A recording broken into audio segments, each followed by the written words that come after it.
Hi friends, welcome to ஜென்டாக் channel. இன்றைக்கி நம்ம என்ன பார்க்க போகிறோம் அப்படின்னா, ஒரு சூப்பரான தக்காளி சாதம் தான் பார்க்க போகிறோம். அதுக்கு என்னெல்லாம் எடுத்துருக்கோம் அப்படின்னா, இஞ்சி பூண்டு பேஸ்ட்டு, அதுக்கப்புறம் கருவேப்பில், கொத்தமல்லி, புதினா இதெல்லாம் அரைச்சி ஒரு பேஸ்ட்டு, பட்டை, கிராம்பு, ஏலக்காய், அப்புறம் சின்ன வெங்காயம் 10லேருந்து 20 பேஸ்ட்டு, ஒரு 5 டொமேட்டோ.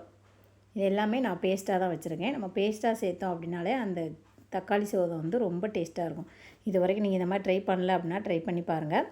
நெய் வந்து ஒரு 5 ஸ்பூன் சேர்த்துக்கோங்க. நெய் சேர்த்துட்டு பட்டை, கிராம்பு, ஏலக்காய், அதுக்கப்புறமா நம்ம வந்து அரைச்சி வச்சுருக்கிற கொத்தமல்லி, புதினா, கருவேப்பிலை இது 3ஐயும் சேர்த்தாச்சு. அதுக்கப்புறம் இஞ்சி பூண்டு பேஸ்ட் இதையும் சேர்த்துட்டு நல்லா மிக்ஸ் பண்ணிக்கோங்க. ரொம்ப நேரம் வேகண்டா, ஒரு 2லேருந்து 3 நிமிஷம் வெந்ததுக்கப்புறமா நம்ம அரைச்சி வச்சுருக்க சின்ன வெங்காயம் பேஸ்ட்டும் சேர்த்தாச்சு. இதுவும் நல்லா வெந்துடும். நம்ம எல்லாமே அரைச்சி சேர்க்குறோம் அப்படிங்கிறதுனால சீக்கிரமே வெந்துடும். இதை நம்ம வந்து அரைக்காமல் சேர்த்தோம் அப்படின்னா நம்ம சாப்பிட்றதுக்கு வந்து டேஸ்ட் இருக்கும். ஆனால் அரைச்சி சேர்க்குறப்ப அதோடய ஃப்ளேவர் எல்லாமே நல்லா ஈக்குவலாக மிக்ஸ் ஆகிடும். இப்போ நான் ஒரு 5 தக்காளி பேஸ்ட் பண்ணி வச்சுருக்கேன், அதையும் சேர்த்துட்டேன்.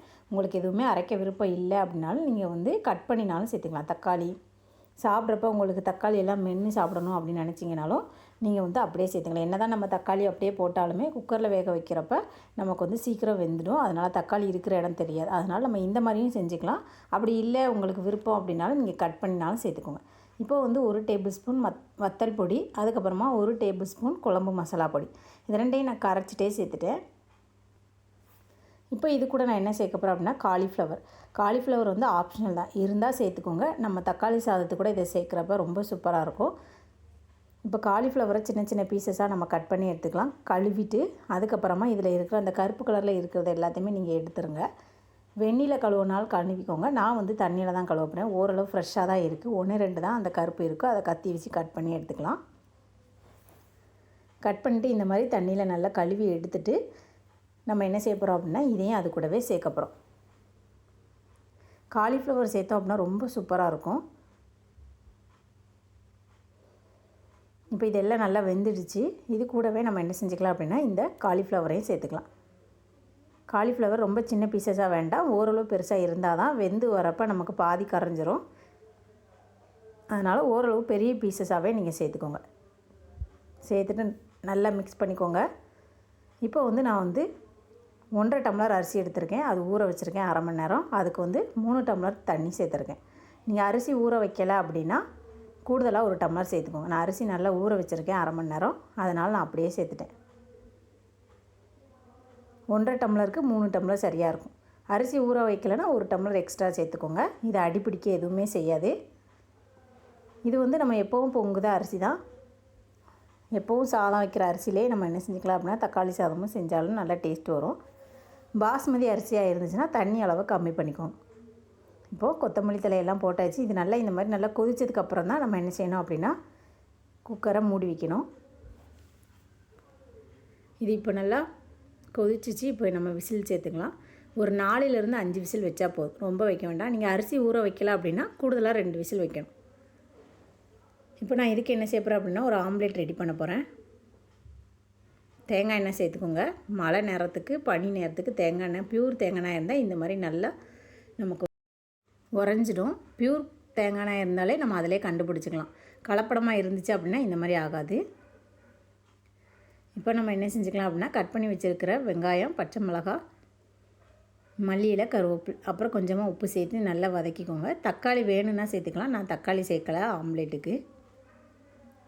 இப்போ இந்த வெங்காயம் எல்லாம் நல்லா வேகணும். நம்ம சின்ன வெங்காயமாக இருந்தாலும் சரி, பெரிய வெங்காயமாக இருந்தாலும் சரி, இந்த மாதிரி நீங்கள் ஆம்லேட் செய்கிறப்ப ஒரு வாட்டி நல்லா எண்ணெயில் நல்லா வதக்கிட்டு அதை நம்ம முட்டை கூட சேர்த்து ஆம்லேட் செஞ்சோம் அப்படின்னா ரொம்ப டேஸ்ட் நல்லாயிருக்கும். இது கூட கேப்சிகமும் நீங்கள் சேர்த்துக்கலாம். கேப்சிகம் இருந்தால் கேப்சிகம் சேர்த்துக்கலாம்.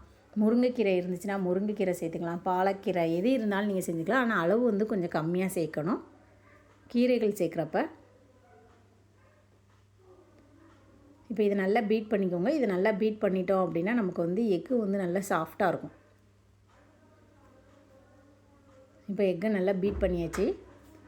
இது ஒரு 5 நிமிஷம் நம்ம அப்படியே பீட் பண்ணதுக்கப்புறமா விட்டுருங்க. இப்போ வந்து நம்ம ரெடி பண்ணியிருக்கிற தக்காளி சாதம் வந்து சூப்பராக ரெடியாக எடுத்து 5லேருந்து 6 விசில் நான் வச்சுருக்கேன். நமக்கு வந்து கீழே அடி பிடிக்கவே பிடிக்காது. அரிசி நல்லா குலைவாகவும் இருக்காது. நமக்கு உதிரி உதிரியாக தான் இந்த தக்காளி சாதம் இருக்கும். போட்ட காலிஃப்ளவர் எல்லாமே என்ன செஞ்சிச்சு அப்படின்னா ரொம்ப சூப்பராக அப்படியே இருக்குது. சில காலிஃப்ளவர் வந்து சின்னதாக கட் பண்ணியிருக்கிறது கரைஞ்சிச்சு, பெருசு பெருசாக இருந்தது எல்லாமே என்ன செஞ்சிச்சு அப்படின்னா அப்படியே தான் இருந்துச்சு. காலிஃப்ளவர் சேர்த்தோம் அப்படின்னா ரொம்ப டேஸ்ட் நல்லாயிருக்கும்.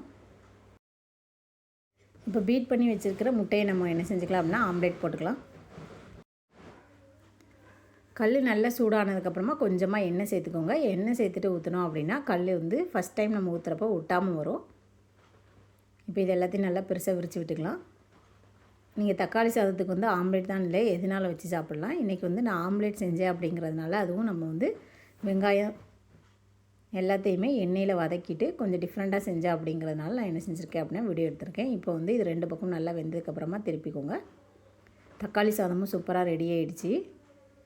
அதுக்கு ஒரு சூப்பரான காம்பினேஷனில் ஆம்லேட்டும் ரெடி ஆகிடுச்சு. இந்த வீடியோ பிடிச்சிருந்தால் லைக் பண்ணுங்கள், ஷேர் பண்ணுங்கள், மறக்காமல் சப்ஸ்கிரைப் பண்ணுங்கள், முடிஞ்சால் ஹைப் கொடுங்க.